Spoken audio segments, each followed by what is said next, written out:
मेरे प्रिय आत्मन, चलते हैं पुनः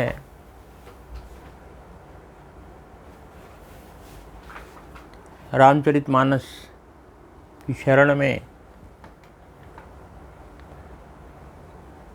और आज हम सुंदरकांड में प्रवेश करेंगे।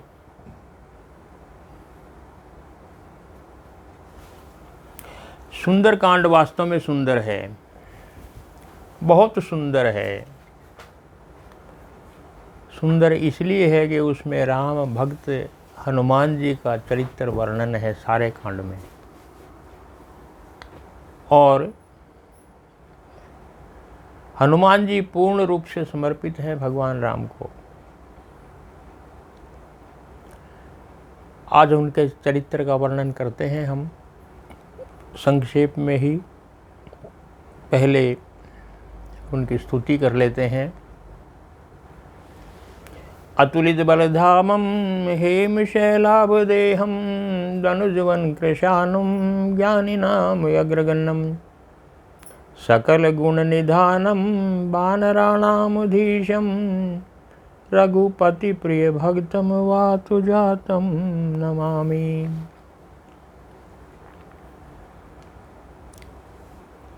जब सभी वानर सीता जी की खोज में इधर उधर भटक रहे थे, मार्ग में संपाति मिला जो जटायु का भाई था गीधराज। उनसे कथा सुनी सारी और उनसे पूछा, हम सीता जी की खोज में आए हैं, वो कहाँ हो सकती है। संपाति ने कहा, मैं देखा हूँ तुम नहीं, मेरी जो दिव्य दृष्टि है वो बहुत लंबी है, आप नहीं देख सकते, लेकिन मैं देख सकता हूँ कि वो इस समुद्र के पार एक लंका है और वो उसकी अशोक वाटिका में बैठी हुई है, बहुत दुखी है, गर्दन नीचे है। मैं देख रहा हूँ, आप अभी नहीं देख पा रहे हैं। ये भी कहा कि मैं अब बहुत जर्जर हो गया हूँ, बूढ़ा हो गया हूँ, नहीं तो मैंने कभी सारी पृथ्वी की परिक्रमा की थी 3 बार। मैं ही जाकर के ले आता सीता जी को, लेकिन अब कठिन है। और वहाँ तक जा वही सकता है क्योंकि बीच में समुद्र है 100 योजन का। जो 100 योजन तैर करके या उड़ करके जा सकता है लंका में, वही पहुँच सकता है, और किसी के बस की बात नहीं। दूर है, बड़ी सुरक्षित है लंका।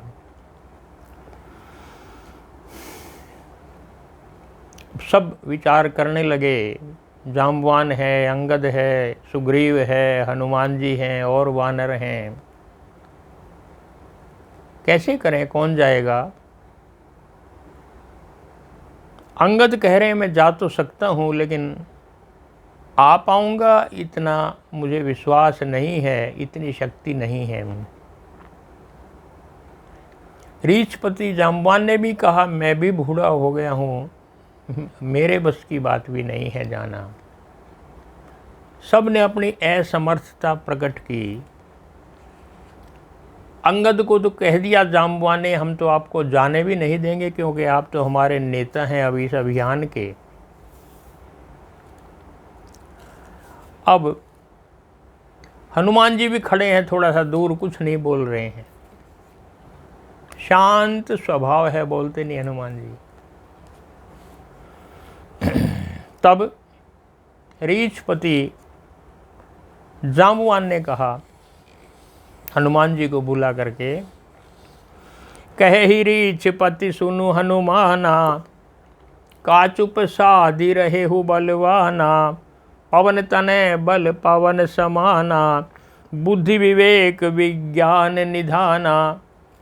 हनुमान, तुम क्या चुप चुप बैठे हो, ऐसे समय पर चुप्पी साध रहे हो, बुद्धि और ज्ञान में तुम निपुण हो, तुम्हारी शक्ति पवन के बराबर है, तुम पवन पुत्र हो, का चुप साधी रहे हो बलवाना। ऐ बलवान, तुम क्या चुप बैठे हो, सब अपनी अपनी बात कर रहे हैं, आप क्यों नहीं कुछ कहते।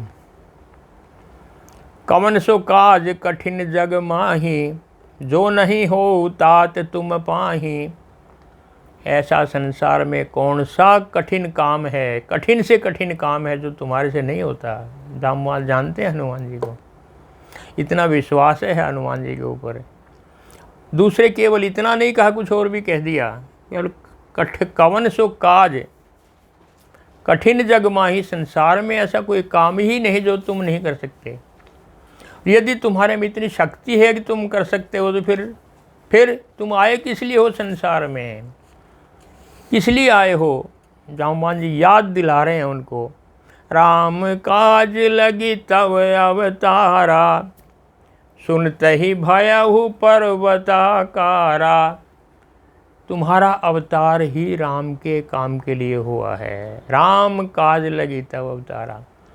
जो ही राम काज सुना हनुमान जी ने, याद आई सारी बात, सुनते ही भयहु पर्वताकारा, सुनते ही पर्वत के आकार के हो गए, बड़े बहुत बड़े आकार के हो गए हनुमान जी महाराज, सुनते ही के राम काज के लिए। यानी जो सोई हुई शक्ति है वो जाम्बवान ने जगा दी हनुमान जी की। कनक बरन तन तेज विराजा, मानहु इहाँ अपर गिरिन कर राजा।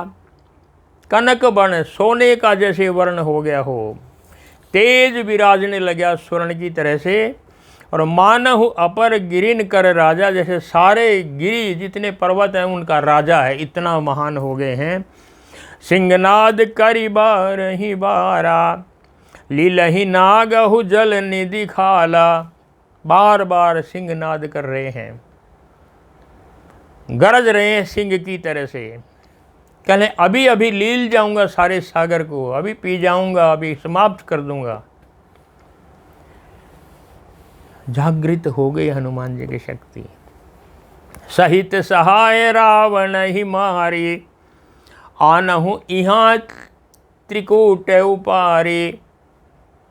रावण के सहित में सारे निशाचरों को मार दूंगा, जो उसके सहायक हैं। सहित सहाय रावण ही मार दूंगा मैं सबको, और जिस त्रिकूट पर्वत के ऊपर लंका बसी हुई है, मैं उस त्रिकूट पर्वत को ही उठा लाऊंगा। आनहु यहाँ पर ले आऊँगा त्रिकूट पर्वत को। हनुमान जी की शक्ति देखिए आप। जामवंत मैं पूछूं तो ही, उचित सिखावन दीजिए मोही।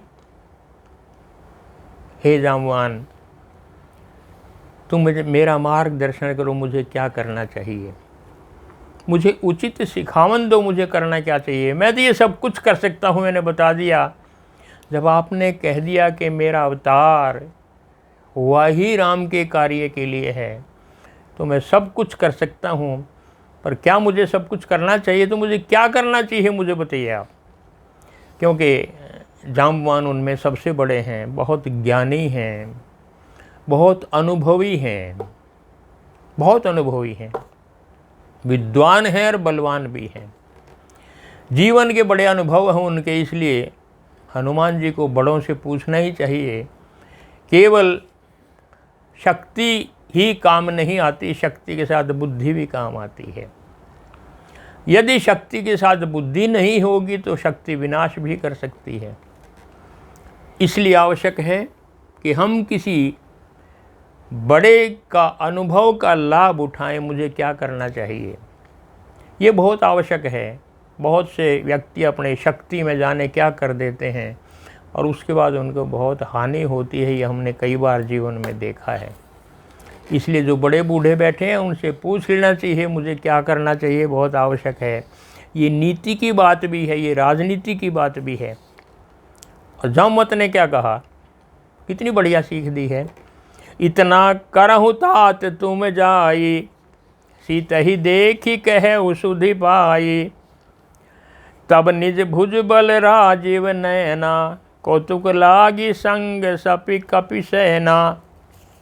ए हनुमान तुम कुछ मत करो, केवल इतना करो, पता लगा लो सीता जी का कहाँ है, बस, बाकी तुम्हें कुछ नहीं करना। उसके बाद तो राजीव नयन राम भगवान स्वयं ही जो करना होगा वो करेंगे। हमें केवल सीता की खोज करने के लिए भेजा है, इसलिए अपनी शक्ति को संभालो। जो हमें आदेश हुआ है केवल उतना करो। राम ने क्या कहा? सीता की खोज करके आओ, कहाँ है, बाकी तो फिर हम कर लेंगे। लक्ष्मण ने कहा कहीं भी मिल जाए हमें, पृथ्वी के पाताल में भी लेकर के कहीं भी हो, हम वहाँ से भी सीता को ले आएंगे। ये उनका काम है, आप बस खोज करो सीता जी की। और जामवंत के वचन सुहाए, सुनी मन हनुमंत हृदय अति भाए। तब लगी मोहि परखे हु तुम भाई, सही दुख कंद मूल फल खाए। जामवंत ने जो सीख दी थी वो उनको अच्छी लगी, पसंद आई कि हाँ वास्तव में हमें जो आदेश मिला है स्वामी का, हमें उतना ही करना चाहिए, उससे ज़्यादा नहीं। बहुत प्रसन्न हुए, आनंदित हुए हृदय में। और उसके बाद क्या कहा, जितने भी वहाँ साथी बैठे थे, तब लगी मोहि परखा हु तुम भाई।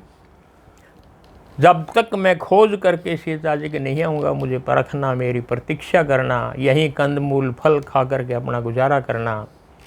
और जब लगे आओ सीत ही देखी, हो ही काज मोहि हर्ष विशेखी। यह कही नाई सबन सब कहु माथा, चलहि हर्ष ही हरि रघुनाथा। सिंधु तेर तीर एक भूधर सुंदर, कौतुक कूद चढ़े उताऊ पर। बार बार रघुवीर संभारी, तरकेउ पवन तनय बल भारी। मैं सीता जी की खोज में जा रहा हूँ, और कौतुक कौतुक में यानी बड़ी सरलता से, बड़े सहज भाव से पर्वत के ऊपर एकदम कूद गए। और ऊपर कूद करके बार बार रघुवीर संभारी, बार बार राम का नाम ले रहे हैं, हे राम हे राम। तरकेउ पवन तनय बल भारी, अपने बल को तोल रहे हैं, अपने बल को नाप रहे हैं, अपने बल को बढ़ा रहे हैं, बार बार राम राम का नाम लेकर के। और जिस पर्वत पर वो कूदे जा कर के कौतुक में ही, जिस भी पर्वत पर उन्हें उछल करके जो ही उन्होंने छलांग लगाई, जेहि गिरि चरण दे हनुमंता, चले उसो गा पाताल तुरंता। इतनी शक्ति थी हनुमान जी में कि कूद करके जिस भी पर्वत के ऊपर कूदे, वो पर्वत ही पाताल लोक में चला गया। इतनी शक्ति हनुमान जी में है। और जिमि अमोघ रघुपति कर बाणा, यही भांति चले हनुमाना। जैसे राम का बाण अमोघ है, चलता है तो अपने सही निशाने पर लगता है। अमोघ बाण है, कुछ करके ही आता है। जब समुद्र ने मार्ग नहीं दिया तो राम ने तीर चढ़ा दिया, और जो ही तीर चलाने लगे तो समुद्र देवता तुरंत आगे, कृपा करो, मैं तो नष्ट हो जाऊंगा, सूख जाऊंगा, मैं तो जड़ पदार्थ हूँ, मेरा क्या है, लेकिन आपका नाम क्या होगा। कहे मैंने तीर चढ़ा दिया, अब क्या करूँ। कहे इस तरफ पूर्व की दशा एक निशाचर रहता है जो मुझे तंग करता है, आप उस पर चला दीजिए। और राम ने वो बाण चला दिया, अमोघ बाण है, स्वयं वहाँ जा कर के मारता है जहाँ राम चाहते हैं। ऐसा माना जाता है अब तक कि राम के समान कोई तीरंदाज आज तक संसार में नहीं हुआ है। राम के बाण अमोघ होते हैं। जिमि अमोघ रघुपति कर बाणा, यही भांति चले हनुमाना।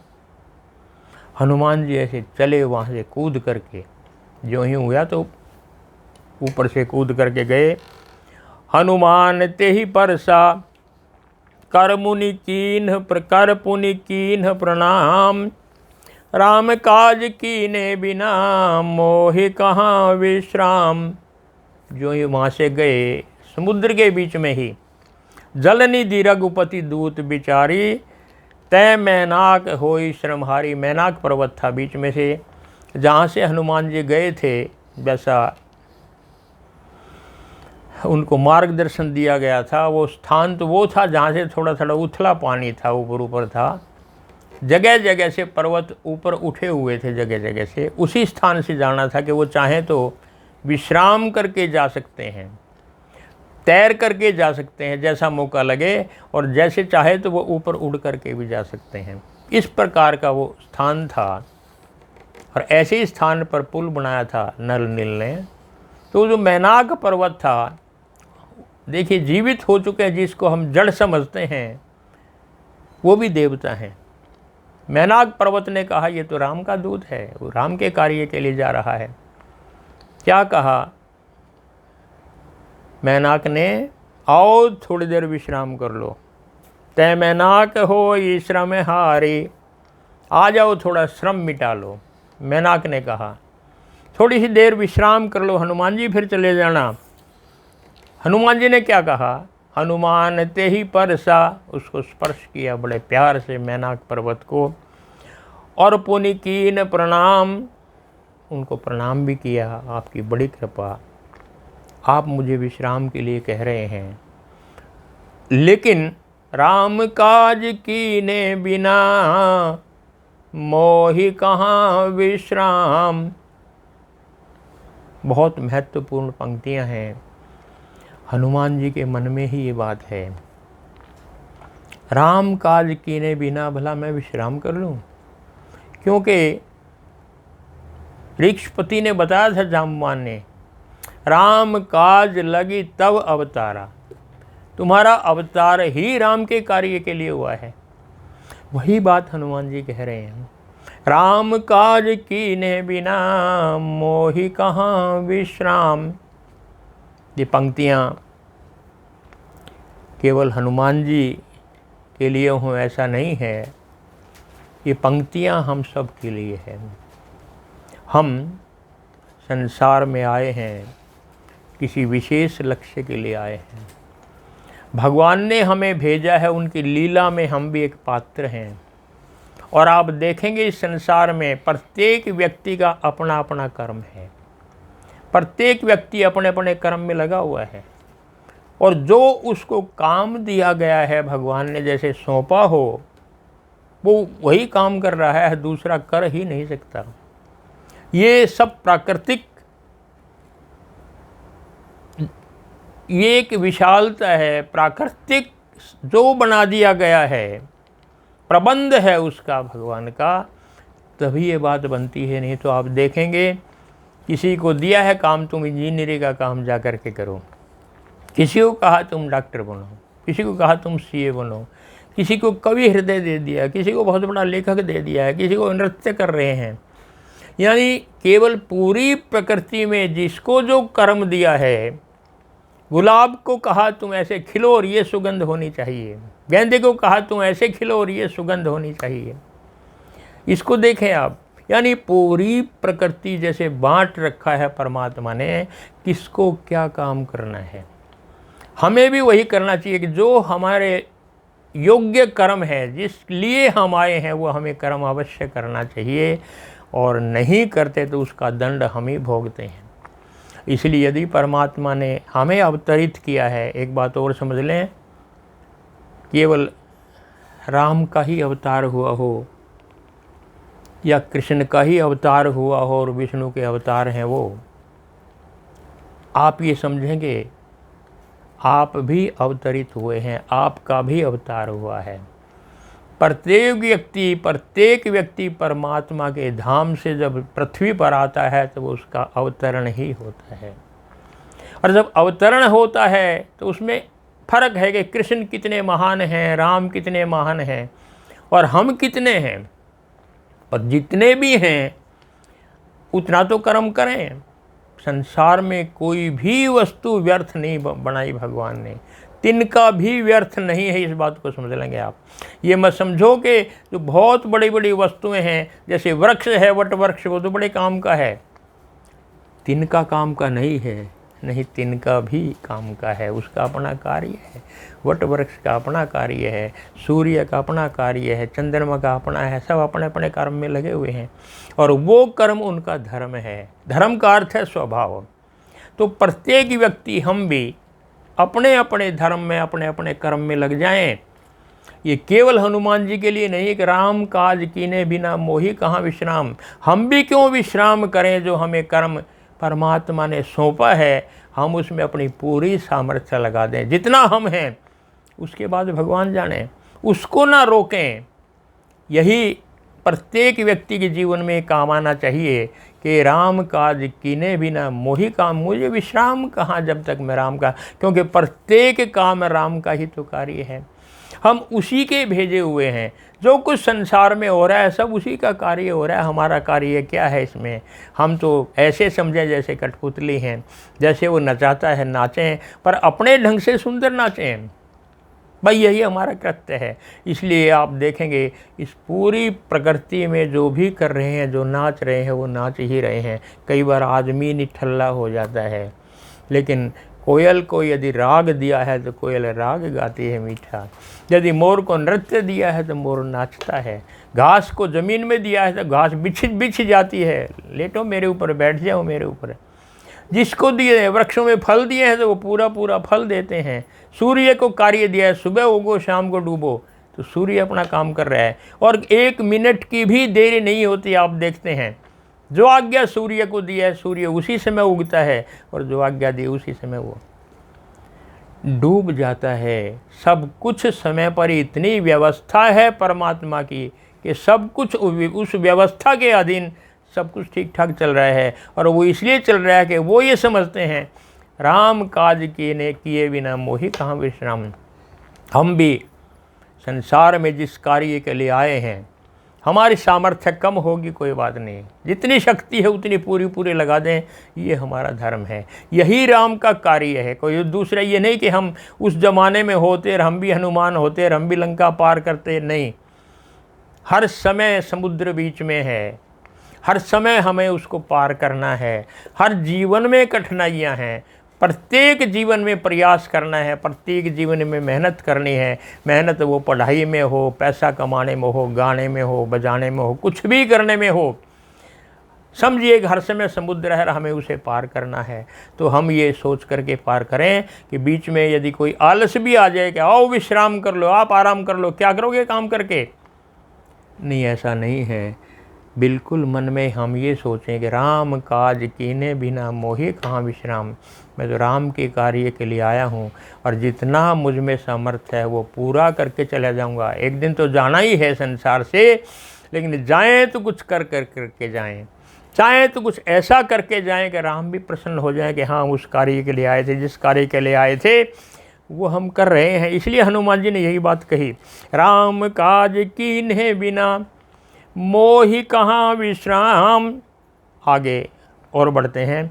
जात पवन सुत देवन देखा, जाने कहूँ बल बुद्धि विशेखा। सुरसा नाम अहिन कै माता, पठिन आई कही ते ही बाता। आज सुरन मोहि दीन आहारा। ये जो देवता हैं, इनको सारे शास्त्रों में बड़ा स्वार्थी बताया गया है। और उन्होंने क्या किया कि हनुमान जी जा रहे हैं उस काम के लिए, देखें उसमें कितनी बल बुद्धि है। नागों की माता थी, नागों की माता थी सुरसा नाम की, शक्तिशाली थी। उसको भेज दिया, जाओ बल बुद्धि का देखो कितने हनुमान जी हैं, काम करके आएंगे कि नहीं आएंगे, करके आएंगे। कहा तो ये जाता है कि राम को राज तिलक हो रहा था और मानस में लिखा है कि देवताओं ने आकर के अड़चन लगाई कि नहीं, अगर ये राजगद्दी पर राम बैठ गए तो हम जो राक्षसों से दुखी हो रहे हैं उनको कौन मारेगा। इसलिए उन्होंने डंगा लगाया। उन्होंने कैकेयी की जिह्वा पर, मंथरा की जिह्वा पर बल्कि कहिए, सरस्वती को बिठाया और उनसे बात सारी उल्टी करवा दी, उनको कर लिया। उन्होंने कैकेयी को पटाया। और सारा काम जैसे देवताओं के कार्य के लिए ही राम गए हैं। कहा भी है किस लिए अवतार लिया है, विप्रधेनु सुर संत हित लीन मनुज अवतार। विप्रों के लिए, देवताओं के लिए, संतों के लिए ही राम ने अवतार लिया है। और जब देवताओं के लिए है तो उनका काम करना है, और उनका काम अयोध्या में बैठ करके नहीं हो सकता है, बन बन में घूम करके होता है। उनको वध करना है, उनका रावण जैसों को मारना है। इसलिए आज उसकी बल बुद्धि को परीक्षा करने के लिए उन्होंने सुरसा को भेजा। जाओ देखा कि कितने की शक्ति है उसमें। आज सुरन मोहि दीन आहारा। क्या कहती है सुरसा, आज देवता ने मुझे आहार दे दिया, भोजन दे दिया, इतना सारा लंबा चौड़ा तगड़ा आ रहा है, मैं उसको खाऊंगी। सुनत बचन कह पवन कुमारा, राम काज करी फिर मैं आयूँ, सीता कई सुधि प्रभु ही सुनायूँ। मैं खाऊंगी तुझे। हनुमान जी ने कहा मुझे खा लेना, लेकिन मैं एक बार सीता जी की खोज करके आ जाती हूँ, उसके बाद मैं राम को सूचना दे दूँगा कि हाँ सीता जी कहाँ है, फिर मैं तुम्हारे पास आ जाऊँगा, मुझे बेशक खा लेना। हनुमान जी ने बड़ी विनम्रता की बात कही है। तब तब बदन पैठी हूँ आई, मैं तेरे मुंह में खुद ही आ जाऊँगा, फिर तुम्हें कुछ करने की ज़रूरत नहीं है। सत्य कहूँ मोई जान दे माई, हे माँ मैं सत्य कह रहा हूँ, मैं तुम्हारे मुंह में खुद ही आकर के आ जाऊँगा, फिर तुम मुझे खा लेना, कोई बात नहीं। कवने हूँ जतन दे ही नहीं जाना, ग्रसिसी न मोही कहे हूँ हनुमाना। वो जाने नहीं दे रही। हनुमान जी ने कहा आज तो मुझे ज़रूर खाएगी, राम का काज अधूरा रह जाएगा। क्या किया उसने, योजन भरते ही बदन पसारा। सुरसा ने एक योजन का मुँह कर लिया, कपि ने, हनुमान जी ने उससे डबल कर लिया, सुरसा ने और डबल कर लिया, हनुमान जी ने और बड़ा कर लिया। उसने 100 योजन का अपना जो ही किया, हनुमान जी मच्छर रूप में उनके मुंह में घुसेर झुक के वापस भी आ गए। और सुरसा ने देख लिया वास्तव में ये बुद्धि भी है, शक्तिशाली भी हैं, सभी कुछ हैं। और बाहर आकर के राम काज सब करिहूँ, तुम बल बुद्धि निधान, आशीष दे गई सो हर्षि चले हनुमान। कहाँ तो खाने के लिए जा रही थी और कहाँ आशीर्वाद दे दिया, जाओ राम का काज करो, तुम बल के, बुद्धि के विधान हो, निधान हो, शक्तिशाली हो, खजाने हो इनके, जाओ मैं तुम्हारा आशीर्वाद देती हूँ तुम्हें। आशीष दे गई सो, आशीर्वाद दे करके हनुमान जी को वो वहाँ से और चली गई। उसके बाद ये आशीष प्राप्त करके सुरसा का जगह जगह आशीर्वाद प्राप्त किया है। जब लंका में घुसे थे तब भी लंकनी ने उनको आशीर्वाद दिया था। देखिए जो ही हम किसी शुभ कार्य के लिए निकलते हैं, ये अनुभव है हमारा, जो ही हम किसी शुभ कार्य के लिए निकलते हैं प्रकृति हमारा साथ देती है। पग पग पर हमें सहायक मिल जाते हैं। हम एक कदम तो उठाएं, हम एक कदम तो उठाएं आगे चलने के लिए। ये माना सोचें कि बड़ा कठिन काम है, ये कैसे होगा, ये कैसे होगा, बहुत कठिन है, लेकिन उठे तो सही, हम एक कदम तो चलें। चलना ही काफ़ी है, बाकी सारी कायनात जिसको कहते हैं वो हमारा साथ देती है, पर हम एक कदम तो चलें। एक आदमी एक गांव में एक स्टेशन पर उतरा, रात को आधी रात थी और जाना था 20 मील। और सोचने लगा मैं कैसे जाऊंगा, 20 मील बड़ा कठिन है। वहाँ पर एक व्यक्ति आए, उन्होंने उनके हाथ में एक लालटेन पकड़ा दी, ये लो देख देख करके चले जाना, रास्ता मिल जाएगा, नहीं तो अंधेरा है। उसने देखा कि लालटेन तो केवल 10 कदम तक इसका प्रकाश जाता है, तो मैं 20 मील कैसे जाऊंगा, 10 कदम का है ये रोशनी, तो इससे आगे कैसे जाऊंगा। सबके मन में ये आता है मेरी तो सामर्थ्य छोटी सी है, ये कैसे होगा, ये कैसे होगा, ये कैसे होगा। लेकिन एक बार आप संसार में कदम तो बढ़ा करके देखिए, आपको मंजिल मिल जाएगी, आपको बड़े सहायक मिल जाएंगे। उन वृद्ध पुरुष ने समझाया उस युवक को, वो युवक था जो कह रहा था मैं कैसे जाऊंगा, वो वृद्ध अनुभवी आदमी थे, उन्होंने समझाया तुम एक काम करो, 10 कदम तो चलो जहाँ तक प्रकाश जाता है, अब फिर आगे देखना उस लांटन का प्रकाश 10 कदम और आगे चला जाएगा, तुम और चलोगे उसका 10 कदम और आगे चला जाएगा, और इस तरह 10 कदम चलते चलते तुम अपनी मंजिल पर पहुंच जाओगे। यही जीवन का रस है, यही जीवन का सार है कि हम पर कार्य के लिए चलें, उठें और पाएंगे प्रकृति हमारा साथ देती है, तब देती है जबकि हमारा शुभ संकल्प हो। राम काज कीने बिना मोहे कहाँ विश्राम, प्रत्येक कार्य को हम राम का कार्य समझ के जो ही करेंगे हमें बहुत सहायक मिल जाएंगे। आइए चलें, अपने कदम को बढ़ाएं और ये सोच करके जो हमें राम का काम मिला है हम उसके लिए पूरी तरह अपनी सामर्थ्य लगा दें।